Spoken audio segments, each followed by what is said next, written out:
नमस्कार प्यारे साथियों, आप सभी का स्वागत है आपके अपने लर्निंग प्लेटफॉर्म टेक्स्ट बुक पर। कैसे हैं दोस्त आप सभी लोग? एक बार जल्दी से कमेंट कीजिए।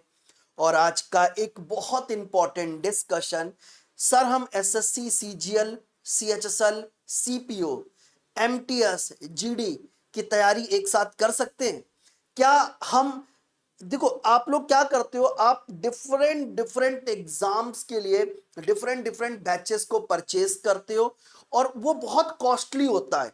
कहीं ना कहीं स्टूडेंट के पॉइंट ऑफ व्यू से देखा जाए कि हर एक एग्जाम का बैच लेना, प्लस प्री का बैच ले रहे हो, फिर मेंस का बैच अलग से ले रहे हो, तो ये बहुत कॉस्टली हो जाता है। तो क्या सर कुछ ऐसा हो सकता है जिससे हम एक बार में सभी एसएससी एग्जाम को, रेलवे एग्जाम को टारगेट कर सके, प्लस हम अपनी प्रिपरेशन एक बार में करें और सारे एग्जाम कवर हो जाएं? तो दोस्तों, मेरा नाम है अक्षय अवस्थी। मेरी दो क्लासेस होती है, मैं आपको बता देता हूं। एक होती है 12 बजे, ये होती है एसएससी टेक्स्ट बुक पर। 12 बजे एसएससी टेक्स्ट बुक पर मैं लाइव आता हूं और यहां पर मैं एसएससी एग्जाम जैसे सीजीएल, सीएचएसएल, सीपीओ और रेलवे में एनटीपीसी को टारगेट करता हूं। एक दूसरी क्लास मेरी शाम को 5 बजे लाइव करता हूं, जहां पर मैं एमटीएस, जीडी और अदर रेलवे एग्जाम्स जैसे रेलवे ग्रुप डी, ठीक है, एएलपी, आरपीएफ को टारगेट करता हूं। उत्तर प्रदेश पुलिस की तैयारी कर रहे हैं तो आप शाम को 5 बजे मेरे साथ जुड़े। तो दोस्तों, आज का डिस्कशन की शुरुआत करने से पहले एक बार सभी दोस्त इस सेशन को शेयर कर दें, जिससे कि हर वो विद्यार्थी जो तैयारी कर रहा है, आप किसी भी एग्जाम की तैयारी कर रहे हैं, रेलवे एग्जाम की, एसएससी एग्जाम की, बैंक एग्जाम की, मैं सभी को आज गाइड करने वाला हूं, उत्तर प्रदेश पुलिस की, आप सभी को बहुत कुछ मिलने वाला है आज के इस सेशन से। चलिए डिस्कशन की शुरुआत करते हैं। सबसे पहले तो बच्चों बात करते हैं सीजीएल के लिए, क्योंकि आपको पता है सभी के मन में एक चीज है कि सर सीजीएल के लिए अभी क्या करें। मोटा मोटा अगर मैं अभी भी आपको देखूं तो एसएससी सीजीएल के लिए हमारे पास अभी भी 45 डेज के आसपास हैं। और जब तुम सीजीएल को टारगेट कर रहे होते हो तो सीजीएल भी कवर होता है, सीएचएसएल भी कवर हो जाएगा, सीपीओ भी कवर हो जाएगा, एमटीएस भी कवर हो जाएगा वहीं से, इवन रेलवे एग्जाम भी वहीं से कवर हो जाएंगे। क्योंकि मेन सबसे बड़ा एग्जाम क्या है? SSC CGL. तो आपको टारगेट किस पे करना है? एसएससी सीजीएल पे। ठीक है, अगर तुम इस एग्जाम को फोड़ दोगे तो बचे हुए सारे एग्जाम अपने आप आपके क्वालिफाई होना शुरू हो जाएंगे। चलिए शुरुआत करते हैं। अगर मैं आपसे बात करता हूं अभी भी हमारे पास, मैं अंदाजे के हिसाब से अगर कहता हूं तो लगभग लगभग हमारे पास सीजीएल के लिए 40 से 45 डेज के आसपास हैं। 40 से 45 डेज के आसपास हैं। और इसको हम किस तरीके से यूटिलाइज करें कि हम अपने सभी एग्जाम को इजीली क्वालिफाई कर सकें? देखो, सबसे पहले मैंने यहां पर फेज 1 रखा है। फेज 1 में मैंने 15 दिन का समय लिखा है और एक से लेके, देखो 45 दिन है या 40 दिन मान लेते हैं, तो एक से लेके 15, एक से लेके 15 की बात कर रहा हूं। वहां पर आपको अपने जो भी मोस्ट इंपॉर्टेंट टॉपिक है, मैथ्स के, रीजनिंग के, इंग्लिश के, जीके जीएस के, आपको उनको कवर करना। जैसे मैथ्स में अगर मैं बात करता हूं, percentage, ratio, proportion, profit loss, CI SI, time and work, speed time distance, ये मेन टॉपिक है अर्थमेटिक के। दूसरा, अगर मैं एडवांस की बात करता हूं तो वहां पर algebra, geometry, trigonometry, mensuration, number system, इनको आपको टारगेट करना है। क्योंकि आप एडवांस में छटनी नहीं कर पाएंगे। आप अर्थमेटिक में कुछ टॉपिक को हटा सकते हैं, पर एडवांस में गिने चुने टॉपिक है, उनसे क्वेश्चन आता ही आता, आप उनको हटा नहीं सकते हो दोस्त। उसके बाद आते हैं रीजनिंग में मेन टॉपिक, जैसे कोडिंग, डिकोडिंग हो गई, सीरीज हो गई, अब नंबर सीरीज हो गई, अल्फाबेटिकल सीरीज हो गई, सिलॉक्स हो गया, ठीक है, ब्लड रिलेशन हो गया, डायग्राम हो गया, और सबसे इंपॉर्टेंट डायरेक्शन एंड डिस्टेंस के क्वेश्चंस भी आपके में पूछे जाते हैं। तो ये कुछ अर्थ में आपके मैथ्स के और रीजनिंग के टॉपिक है जिनको आपको बहुत शिद्दत से रिवाइज कर लेना है और टारगेट करना है कि एक से लेके 15 दिन, पहले 15 दिन में हम एटलीस्ट इन टॉपिक को अच्छे से रिवाइज कर ले और इन टॉपिक के जितने भी प्रीवियस ईयर क्वेश्चन है उनको पैरेलली सॉल्व करते हुए चलें। साथ ही साथ दोस्तों आगे बढ़ेंगे, ये आपका इंग्लिश का पार्ट है और ये आपका जनरल अवेयरनेस के मैंने इंपॉर्टेंट टॉपिक निकाले। जैसे यहां पर अगर पॉलिटी की बात करता हूं तो फंडामेंटल राइट्स हो गए, आर्टिकल हो गए, ठीक है, फंडामेंटल ड्यूटीज है। अब ये कहां पर आती हैं और किस देश से हमने बोरो किया है, इन सभी के बारे में आपको डिटेल में पढ़ना है। मॉडर्न इंडिया से सबसे ज्यादा क्वेश्चन आते हैं, ठीक है। साइंस में आपको फिजिक्स, केमिस्ट्री एंड बायो को बहुत अच्छे से पढ़ना है दोस्त। मैं तो कहता हूं कि और एक चीज याद रखना, यहां पर सबसे इंपॉर्टेंट क्या है, आपको डेली आधे घंटे करंट अफेयर पढ़नी है और आधे घंटे आपको स्टैटिक जीके को भी देना अलग से चाहिए। अगर आप अपने एग्जाम को टारगेट कर रहे हो, सीरियस के स्टूडेंट हैं तो बहुत ध्यान समझना। और सुनो, साथ ही साथ डेली बेसिस पर आपको एक मॉक टेस्ट लगाना है। शुरुआत में आपको एक मॉक टेस्ट आज से शुरू कर देना है। अब समस्या यह कि आपके पास मॉक टेस्ट है नहीं, वो भी मैं आपको दे दूंगा, परेशान होने की आवश्यकता नहीं है। चलिए आगे बढ़ते, फेज 1 जैसे ही कंप्लीट होगा हम फेज 2 की तरफ बढ़ेंगे 16 से 30। यहां पर हम क्या करेंगे, यहां पर अब हम सॉल्व करेंगे प्रीवियस ईयर क्वेश्चंस को, जो भी इंपॉर्टेंट प्रीवियस ईयर क्वेश्चंस हैं वो हम यहां पर सॉल्व करेंगे, ठीक है। और लास्ट 3 से 5 साल को हम टारगेट करेंगे, क्योंकि जिस तरीके से चेंजेस हुए हैं उसको बहुत ज्यादा पीछे जाने की आवश्यकता नहीं है। दूसरा चीज क्या है, हम देखो अब पहली बार हमारे पास सेक्शनल टाइमर आ रहा है। तो सेक्शनल टाइमर का मतलब दोस्त यहां पर यह है कि इंग्लिश में टाइमर का कोई प्रभाव नहीं पड़ेगा, जीएस में टाइमर का कोई प्रभाव नहीं पड़ने वाला, उनको साइड कर दो। टाइमिंग की दिक्कत कहां पर है, टाइमिंग की दिक्कत आएगी मैथ्स में और रीजनिंग में, और रीजनिंग में भी इतनी दिक्कत नहीं। मेन टाइमिंग की जो दिक्कत आपको आने वाली है कि सर सबसे ज्यादा जहां पर फाइट है वो है मैथ्स का पोर्शन।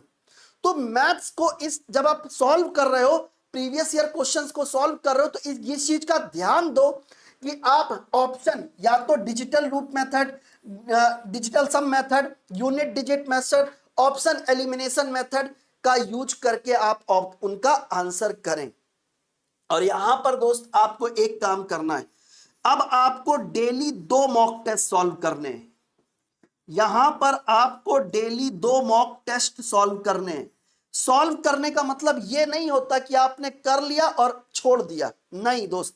जब आप मॉक टेस्ट देते हो तो उसका कंप्लीट एनालिसिस किया जाता है। अरे मैथ्स में मेरे इस टॉपिक के क्वेश्चन अभी भी गलत हो रहे हैं, या हो सकता है मुझे टाइम एंड वर्क के क्वेश्चन में सॉल्व करते वक्त टाइम ज्यादा लग रहा है, और वो कौन से टाइप के क्वेश्चंस हैं जहां पर हमको ज्यादा टाइम लग रहा है, उनको अलग से केवल उस एक टाइप की प्रैक्टिस कर लेनी है।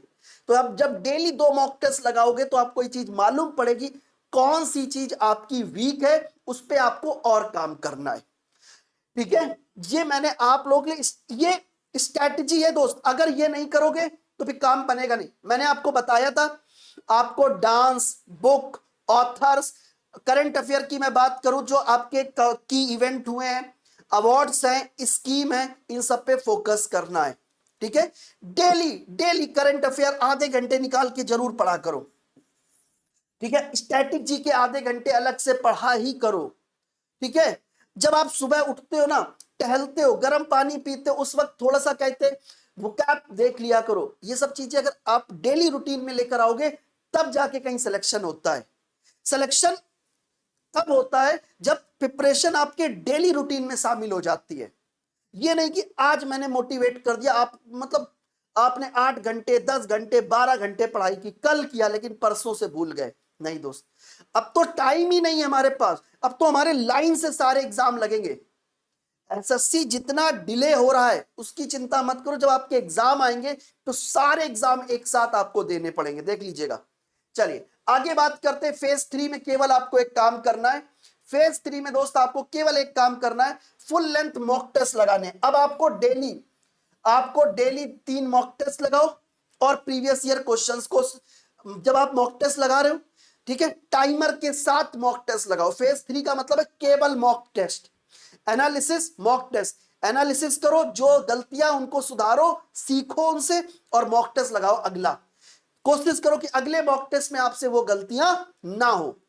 क्वेश्चन को स्किप करना सीखो, हर क्वेश्चन सॉल्व नहीं करते, क्वेश्चन को स्किप करना भी आपको आना चाहिए।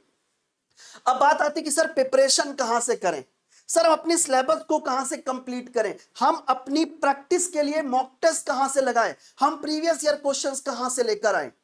इन सभी के लिए मैं आपको वन स्टॉप सॉल्यूशन देने जा रहा हूं आज। दोस्तों वो क्या है, ध्यान से देखिए। जितने बच्चे तैयारी कर रहे हैं आप YouTube पे जाइएगा, और YouTube पे जाके आप मेरा कोई भी इवेंट ओपन कर लीजिएगा। मैं आपसे कहता हूं कोई भी इवेंट, आप टेक्स्ट बुक का कोई इवेंट ओपन कर लो, आप एसएससी टेक्स्ट बुक पे जाके मेरा कोई भी एक क्लास खोल लीजिएगा। जैसे आप मेरे सेक्शन में जाएंगे, आप मेरी क्लास ओपन कीजिएगा। चलिए मैं अपनी कोई भी क्लास ओपन करके दिखा देता हूं। जैसे ये तो नंबर सिस्टम की क्लास लगी हुई है, कहो तो यही ओपन करके दिखा दूं। एक सेकेंड,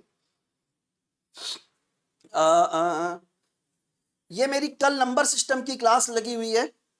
एक सेकेंड एक सेकेंड एक सेकेंड।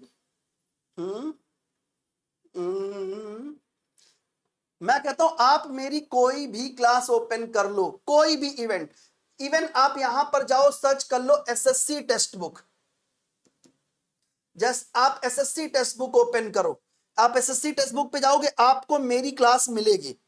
जैसे मेरा इवेंट आपको यहां पे मिल जाएगा, देखो ये मेरा इवेंट आपको मिल जाएगा। आपको क्या करना है, जैसे ही आप यहां पर आएंगे, आप थोड़ा सा नीचे आइएगा, मोर पर आइएगा। जैसे ही मोर पर आएंगे, ये देखो 15 अगस्त ऑफर लगे हुए हैं। आपको यहां पर क्या करना है, सुपर पास में इनरोलमेंट कराना है। सर सुपर पास में इनरोलमेंट कराने से हमको क्या मिलेगा वो बता दीजिए। चलिए इसको एक बार ओपन हो जाने दीजिए, एक बार ओपन हो जाने दीजिए।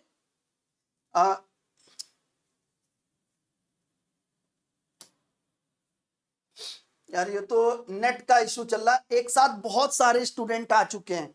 आपको भी पता है जब ऑफर होता है तो बहुत सारे स्टूडेंट एक साथ आते हैं।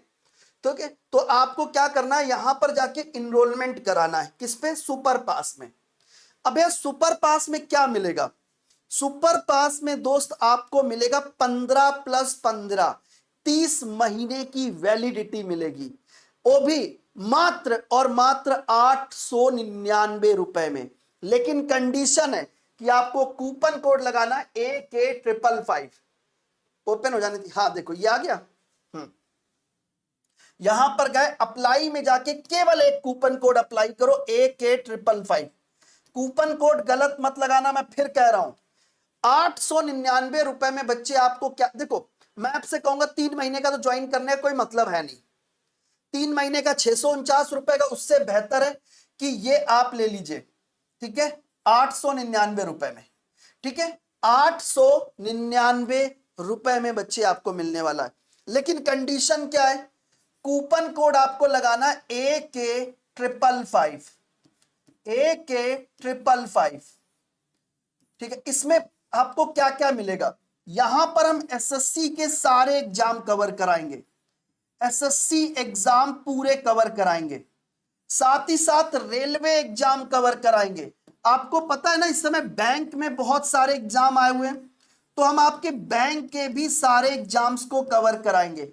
साथ ही साथ Uttar Pradesh police teaching exam जैसे 375 प्लस एग्जाम की तैयारी करने को आपको मिलने वाली। यहां पर आपको क्या मिलेगा, आपको क्या क्या चाहिए, आपको सबसे पहले सिलेबस कंप्लीट करने के लिए लाइव क्लास चाहिए, वो भी आपको मिलेगा। प्लस सीजीएल का आपका क्रैश कोर्स आने वाला, वो भी आपको यहां पर मिलेगा। साथ ही साथ आपको रिकॉर्डेड क्लास भी मिलेगा। रिकॉर्डेड क्लास के साथ साथ आपको पीडीएफ प्रोवाइड करेंगे प्रैक्टिस के लिए। साथ ही साथ हम आपको प्रीवियस ईयर क्वेश्चंस प्रोवाइड करेंगे, जिससे कि आप लास्ट 5 साल के क्वेश्चंस तो लगा के जाओ एटलीस्ट। आपको पता दो एसएससी एग्जाम पूछता क्या, रेलवे एग्जाम पूछता क्या, बैंक में पूछा क्या जाता है, पुलिस एग्जाम में किस टाइप के क्वेश्चंस आते हैं, वो सब आपको यहां से मिलेंगे। उसके बाद आपको पता है स्पीड, एक्यूरेसी, टाइम मैनेजमेंट करने के लिए हम आपको मॉक टेस्ट देते हैं। ठीक है, एक तरीके से आपको पूरा सिलेक्शन का किट मिल रहा है, सिलेक्शन किट है दोस्त ये आपके लिए। लेकिन कंडीशन दोस्त क्या है, AK555 कूपन कोड लगाना है, AK555 ये कूपन कोड लगाना, जल्दी से इनरोलमेंट करा लो जाके, जल्दी से, वेट मत कीजिए, जाओ जल्दी से इनरोलमेंट कराओ, ठीक है। लेकिन ध्यान रखना कूपन कोड क्या लगेगा, AK555। ठीक है दोस्तों, चलिए, जय हिंद, पढ़ते रहो, सेफ रहो।